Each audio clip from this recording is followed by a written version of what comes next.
Welcome to another video everyone. This is my MacBook Pro from mid-2014. I bought it used on eBay for I think 150 euros. The seller wanted 200, but we offered 150 euros and the seller accepted it. It had the screen problem that all the Retina's MacBook of that time period had. It's the base model, meaning 2-core i5, 8GB of soldered RAM, and 128GB of NVMe SSD storage. I got it since I wanted a MacBook for so long, and that was the best deal I struck. It even had the travel charger and the primary charging brick included. It even had the original box. It is currently running macOS thanks to the OpenCore legacy patcher. It has a 250GB external SSD, and it has done some jobs for me, like being a DJ MacBook for when I'm invited to DJ in birthday parties. And it also has SPDIF, which I need, cause I have a soundbar with good sounding quality if you run it over optical fiber. And yeah, of course, just like any newer MacBook of that time, it has the lit up Apple logo, which I personally think is a very cool touch. I know it had its fair share amounts of backlash, mainly the reasoning being due to the Retina display taking in light from the back. When the sun shines into the Apple logo, you see the Apple logo on screen, which was not really ideal. But I personally never had issues. But what if you're looking to have a serviceable laptop which you can service yourself, clean, open, replace parts, and also upgrade? Here we go again. This is my T440p. It's a laptop that I now have been daily driving for a while, and I must admit Arch Linux is very cool. It has worked fairly great for just writing scripts, just chatting to friends on Discord, and so on. I have to admit, Thinkpads are really good, and as you may see on the B-roll shot, we do in fact have the docking station, which is one of the first upgrades that I gave this thing. Anyways, enough talking about the Thinkpad. We are going to be wiping it today, installing macOS, and trying to go through pain and suffering. If it doesn't work, then I'm going to fix it. So let's get into it. I recommend using Dortania's OpenCore guide if you really want to get into the deeps of macOS and figure out how everything works. But for the short run, you can also use OpenCore Simplify, which is what I did in this video. It's essentially a tool which can create an OpenCore bootloader EFI, and it works right out of the gates without needing any kicks, patches, or anything along those lines, which I personally think is a really neat touch. Anyways, let's get into the video. You're watching BZG TV.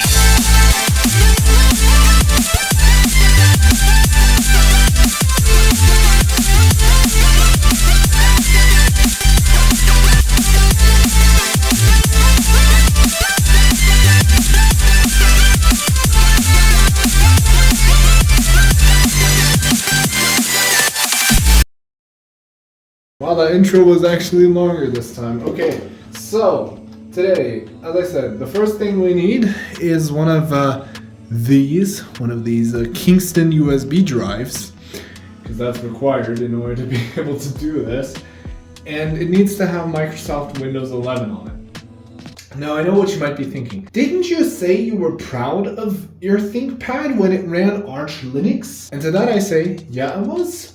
And I still am. I'm going to wipe it after this video to, you know, install Arch on it again.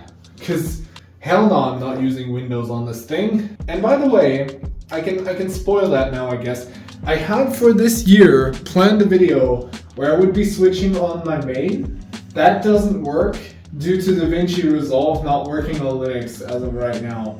And it pisses me off the fact that that doesn't work, but I guess that's something we can't change, so we have to live with that. Okay, so first things first, we'll turn it on and then we'll press enter right away. That should bring up, yep, that should interrupt the start. Now we have a couple of options here. I don't know if you guys can see that. There we go.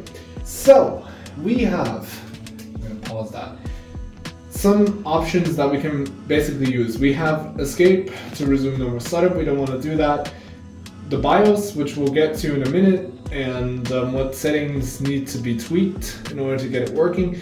We are going to be starting from a temporary device, so let me just press F12, and that should bring up the boot menu, hopefully, if I did it right. Let's see, yep, there it is. And I'm going to select my SanDisk Cruiser Blade. So now, we are starting Windows. This might take a little while here, so I guess we'll have to just be patient a little bit while it kind of does its thing. And now we have a loading circle, folks. We have a loading circle. But no, I decided to at least give it the docking station ahead of time, because the docking station is like fairly alright. Now there are two types of this docking station. There are types which only have one display port, one HDMI and a couple of USBs. I myself got the variant with two display ports, one HDMI, one VGA, one DVI, and then essentially a bunch of USB. Now why did I do that?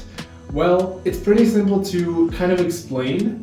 I went for this because I was like, it doesn't matter if I don't have as much expandability. I need the expandability of this thing, because at some point, if my PC, as I said, doesn't really do the job anymore, or it doesn't do justice for what I use it for anymore, apart from gaming of course, then that is going to be basically the PC that I might plug into my desk one day, but that is still somewhat further away.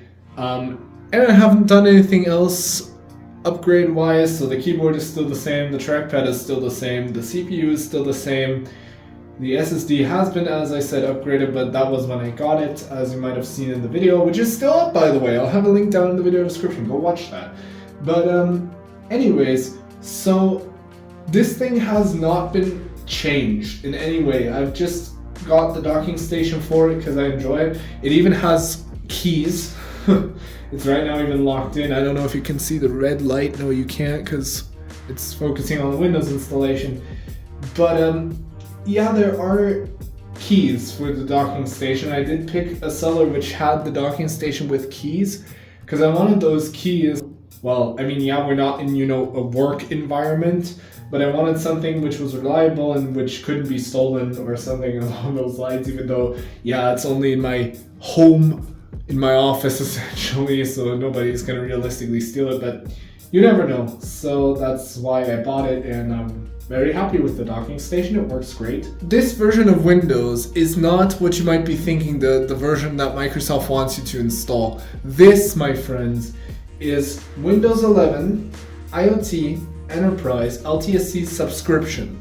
Now I understand people are probably going to go all out when I say, you know, Windows, but don't worry, we're installing macOS. We have to use Windows for the utility, even though I could have also done that on Linux now looking back, because it's just a Python script, but that doesn't matter now. We're going to go on Windows through that because it's much simpler. For the new year, that's actually, like, not going to lie, a good start to make a video about another OS, and then eventually we'll maybe move over to a different type of style of vids, but as I said, I'm trying to keep it entertaining. This year I've revised some of the stylings. You might have seen that from the intro. We have a whole different soundtrack which we are using. We can already remove the flash drive that we have. You know, we can already remove the flash drive, the SanDisk, because we don't need that. However, one thing that we will need throughout this is, first of all, it's recommended to have a drive which is a little bigger. Now in my case, I'm going to be wiping my Arch Linux USB to essentially install macOS with it, because it's USB 3.0, so meaning it will be a little faster. But yeah. But wow, you can really see how long like this whole thing takes compared to like Arch, where you just boot it up and it immediately starts up after the installation. The installation doesn't even take that long. But yeah, that's just Windows for y'all folks. From September of 2015, man, that was a good year. Okay, so we got that. And then for the graphics drivers, I have to see if Intel's website has them still available to us. I know we're probably on the desktop. Yep, we are, as per usual. Oh yeah, they still have the drivers available. Damn! Intel, you really have some stuff shining for you, I'll tell you that much. And then we also need to have internet, so allow me just to... Well, you know what? No, I'm not gonna sign into Wi-Fi. You know what we're gonna do? We have the stuff that I always have prepared for videos, because I know what I'm doing on this channel, so I'm always prepared for the most part. Yeah, Windows is gonna not like this connection, but it will be fine. It'll be fine. If it allows us to work on it, then it's totally fine. So why on earth would we not use that if we have it at our disposal, which you might already be able to see. We have Ethernet cable. Fact 2, as you can see down here at the bottom, we have working Ethernet. Hell yeah, brother. Okay. So let's open the OpenCore Simplify. We have to run the bat file, and then we'll run it. Now it says, was not found on the system in path of R. Would you like to install it now? Yes, we would like to do that. That way we don't need to bother when something goes wrong. So I'm hoping it works. Now Windows 11 on a 2-core i5 is not going to be the best experience, so it might even be similar to the one that my MacBook has inside of it, because it also has a 2-core inside of it. But maybe, just maybe, we got this. So we are going to go ahead and I will begin by, first of all, going to 1 and we'll select the hardware report. We have to make one first. Ensure you are using the latest version of the hardware sniffer before generating the hardware report. Hardware sniffer will not collect any information related to resizable bar option of your GPU, disabled by default, and the monitor connections of Windows PE. So what we're gonna do is, since we don't have a report, I'm gonna say export, and then now it's going to go ahead and it will go through the hardware, check what we have, and based on that we should get a image that it should do by itself. So I'm just gonna let this do its thing. We'll let this do its thing. As you can see, it already took some things. Synaptic sensors unsupported, but that's, as I said, that's totally fine. And then it says storage controllers are supported, Bluetooth is supported, SD is supported, sound is supported, that's very good. Biometrics, authentications, the T2 chip, which is not available in the Hackintosh systems. Okay, so the thing might not work. High Sierra to Mac OS Monterey 12. OpenCore Legacy patch all the way to Sequoia. So I think I'm probably gonna stick with Monterey because that works. Network, wireless, support partial, handoff or universal clipboard by airport, whatever. Okay. So it could be that we even need to use, oh no, never mind, the wireless is supported. And I will make sure that everything is kind of assembled together because that's just gonna do its thing. And it should assemble, and we should, by the end of this, once everything is downloaded that it needs to have, we should get the option to essentially have a working drive. We just need the OpenCore package because there are some things in there which we need, one of them being the macOS tool, which allows us to download macOS. So we'll get macOS Monterey. Should know what it is. Yep, there it goes. So now we are downloading the macOS installer. This is magical. Yeah, we're downloading that from Apple's servers, the official thing. So the second Apple kicks this off the curb at some point during the next couple of years, people are going to be having a bad time. I'll just say that much, because the installers are nowhere to be found, especially not after that. And we'll paste that onto our flash drive as well. We need these two files to be on there, otherwise macOS will not start. So anyways, now that we did this, we are going to restart the Thinkpad again. And I've already disabled secure boot, so we might not need to do more than that. So yeah. And then now we'll need to go onto USB hard drive, send the screws to blade, and here we are. So we want to go into our install, which is going to be that, hopefully. And then let's hope, fingers crossed, and maybe that's good luck. Let's see. Screen right away. Oh, that's looking good. Oh, that's looking good. Okay, we're doing something. That's good. That's what we want to see. That's good. Okay. That's further than I thought we would get. Oh, we have an Apple logo. Let's go. We have an Apple logo. Okay. Here we are. Speech, German, next. Okay, that, and then, oh, we even have the battery indicator up here. Look, we have a battery indicator. That's awesome. We need to go into our hard drive partition thing, and then we'll need to delete this drive. I'm gonna say I want it to be formatted APFS. I'm gonna call it the Macintosh SD, or well, SSD. I'm gonna call it Macintosh SSD. That was easier than I thought it would be. I mean, I knew macOS. Oh, the Wi-Fi does work, so I think let's go ahead. I'm gonna connect to our Wi-Fi real quick, because maybe the thing maybe isn't working, or I have to do something differently. I don't know. We'll see if it will connect to our Wi-Fi. I'm hoping it will work.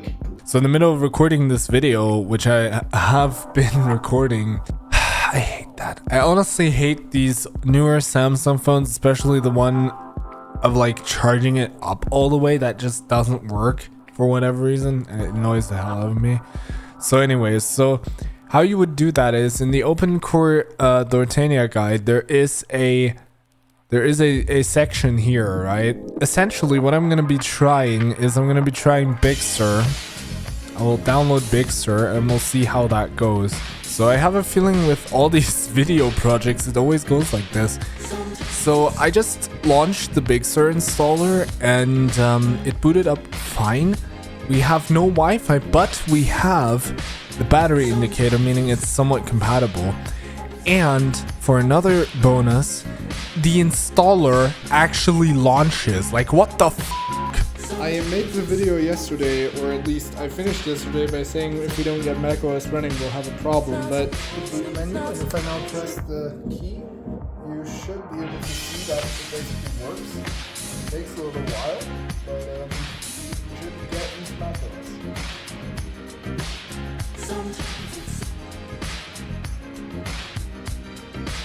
Yeah, if you wonder about the camera quality, I did in fact switch to a different phone because my main phone, the one that I was using, kind of effed up, so I decided to switch phones, and it works. So you can see here we have everything we need. Wi-Fi doesn't work. For that, I think we have Ethernet, which works. Yeah, we have Ethernet. We don't have LAN, but Ethernet is connected, so we can actually do stuff with this now. And it's thinking that it's a MacBook Pro, the Retina model from the end of 2013, which is interesting, but it works. So yeah, that's, I guess, the conclusion to the video. I didn't show much of the installation process yesterday, but it finally works. And we got macOS installed. Comment, like, if you have anything to say, leave it down below. I read the comments even after the video goes live and even later. So yeah, thank you so much for watching, and I'll see you guys later. Bye!